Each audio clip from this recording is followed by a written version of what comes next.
What's up, folks? Been an interesting week. We can talk about lots of things.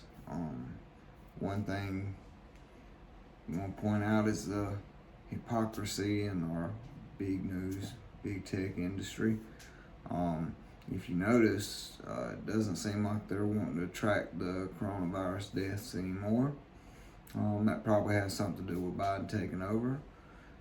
He has no real plan.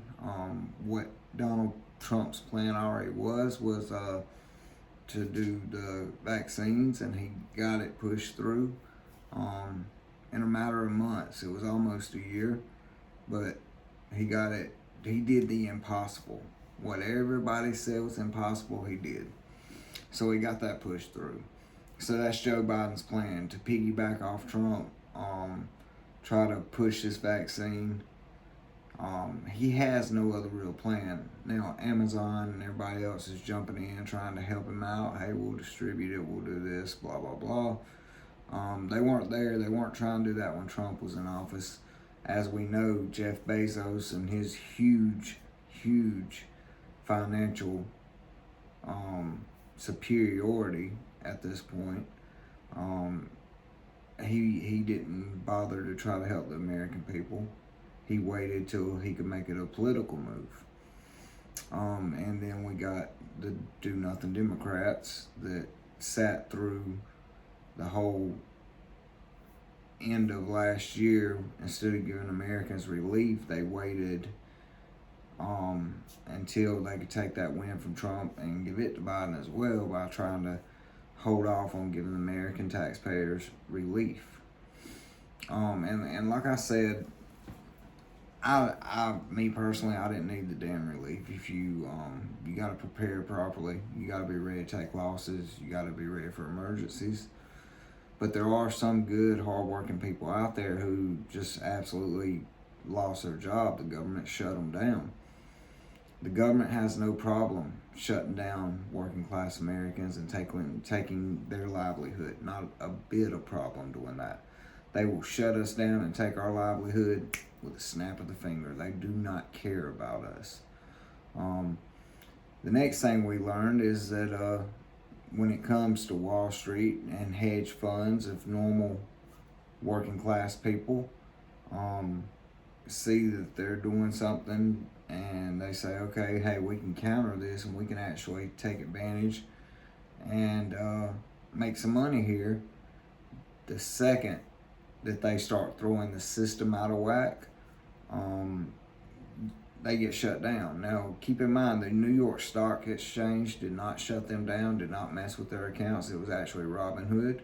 Robinhood prides themselves supposedly on being there for the working class, for the regular American to make trades and make money. But the second that they started taking basically Wall Street, big hedge funds started taking huge losses, they locked that shit down. They were not having it. And that just goes to show you how our whole system works. Our whole system is set up so that the people at the top of the country stay at the top of the country. It's set up so that the politicians who go in and they never actually do any real jobs in the country. They never actually produce. They go into politics and they stay there 30 or 40 years. Now, keep in mind, when they hit office, usually they're greatly in debt. After being in office and dealing with lobbyists and people lining their pockets as they're selling out the American citizen, they come out of there millionaires. It makes no sense. We shouldn't allow it as American citizens, but we do. The next thing we learned was that freedom of speech is not freedom of speech anymore. Now they have a couple methods they use to shut you down. They either say it's hate speech, regardless if it's hate speech or not. Under our Constitution, you have the right to say it. And who determines what hate speech is? That's where we really got to look at. If someone's sitting there and they're just out and out being hateful, calling for violence, things like that, I agree, that's hate speech. If someone has a different opinion from you, a different view, not a harmful one, not one that's gonna, affect everyone negatively, as in, calling for violence or something like that. But if they just have a different opinion, that's not hate speech. Just because you don't agree with that person, you can't label that as hate speech. But that's what they're doing. And they're also labeling anyone who is on the conservative side of things domestic terrorists. They're starting to organize and use all the three-letter agencies, the IRS, the FBI, the CIA. They're starting to organize and use these people like they're attack dogs. They've got 10,000 troops in Washington right now. As I've said a couple times already, you supposedly have the man who got the most votes in all of history in the White House. Why do you need an army to protect him? Well, the problem is they can't actually find anybody that voted for the man. When it comes to police unions, when it comes to all these different things out there, and these people come forward and they're like, no, we don't know anybody who voted for him. There were fire departments from his hometown that he said supposedly backed him that came out and said, no, that's a lie. We did not back him. We did not vote for him. So, that's still, to me, when you underperform in every area except where they stop voting and the counting in the middle of the night, and those are the only areas that you actually performed in, I find it fishy. It is what it is. I can say that. I'm an American citizen. I have the right to say that. I find it fishy. But I digress from that. Like I said before, that battle is over and done with. It's lost. We lost it. They were better prepared. Now, on to the executive orders. Joe Biden and his executive orders. I don't even think he knows what he's signing. I mean, the man can barely form a sentence. His cognitive ability has obviously slipped greatly. He hid out in his basement during the whole election cycle. And I honestly think that he thinks he's signing autographs. I think that they're saying, hey, Joe, sign these autographs. And he's just signing away because I don't think the man knows what he's signing. I also find it almost laughable that you have a segregationist that ran around with KKK members sitting there talking about equality and equity. That's laughable. The vice president of the United States during the primaries basically called our president out for being a racist.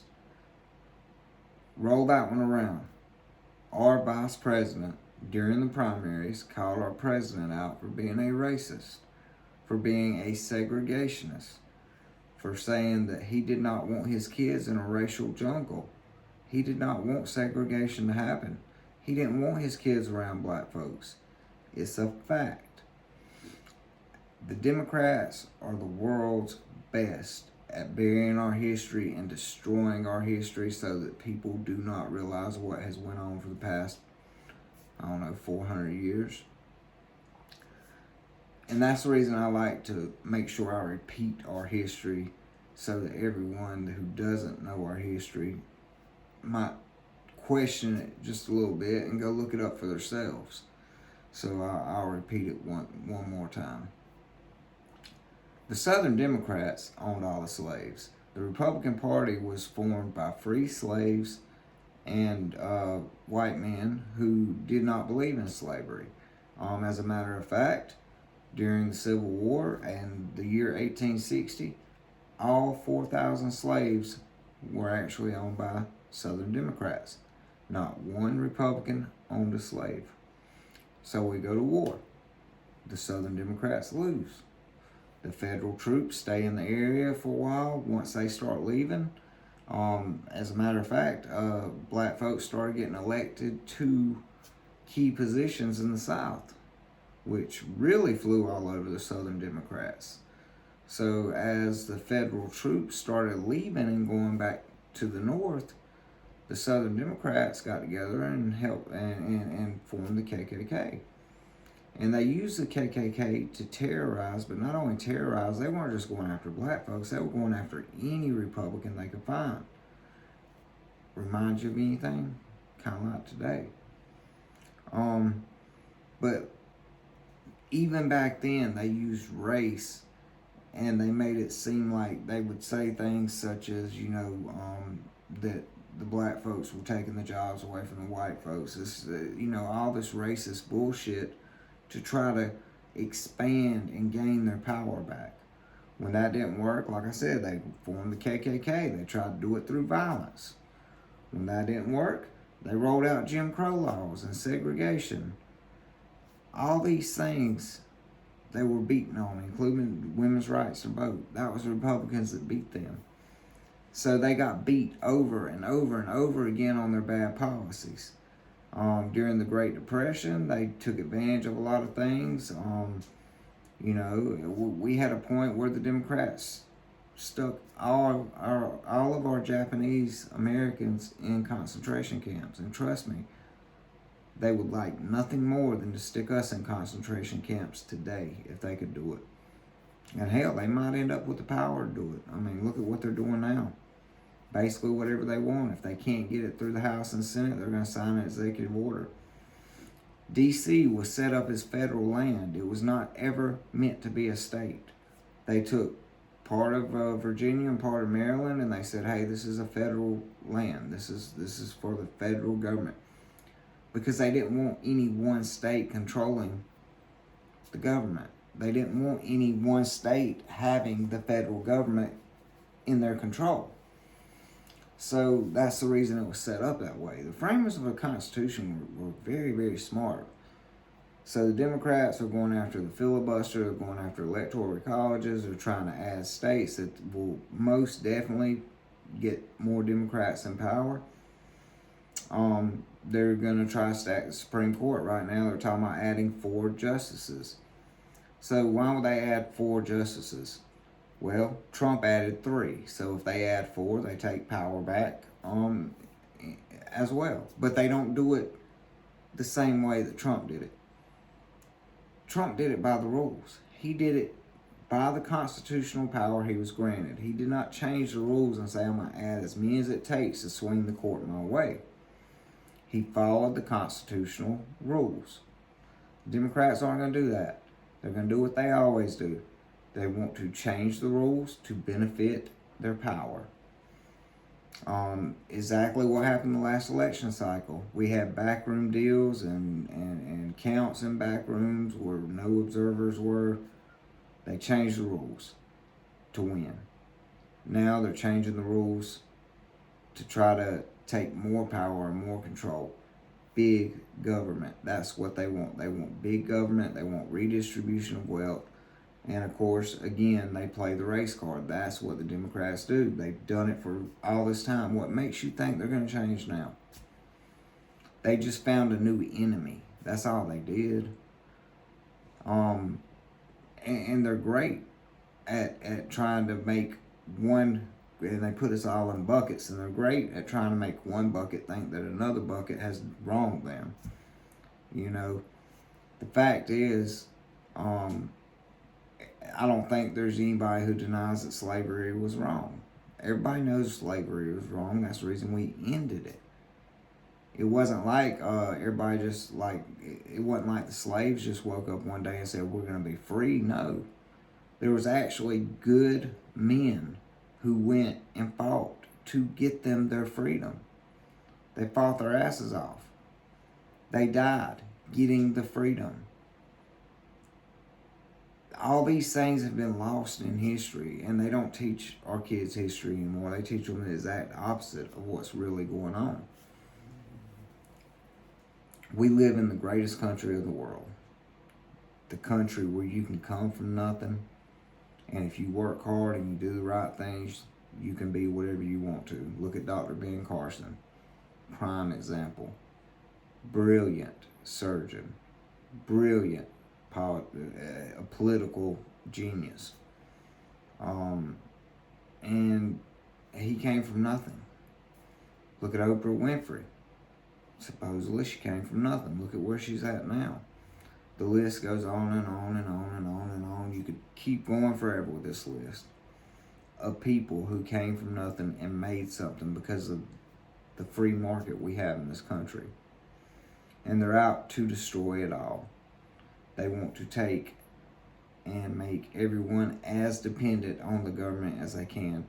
Do you notice they kept all these businesses, schools, and everything else locked down all last year to make the country as miserable as possible? Just to turn around and as soon as Biden gets elected, start opening it back up. It's a damn shame what goes on in this country. I don't think anybody knew how deep the swamp actually was until Trump exposed what the swamp is. The swamp runs way deeper than anyone thought. And these people are out to destroy freedom and liberty. And I don't know about you folks, but I cannot allow them to destroy freedom and liberty. I have to keep speaking out against it. I have to keep, having a voice in this. The way we win things like this is we win it by changing enough people's minds to get the votes right. Now, I don't think we're going to have trouble changing minds and getting votes right because, they're putting a lot of people out of work right now. They don't care about these people.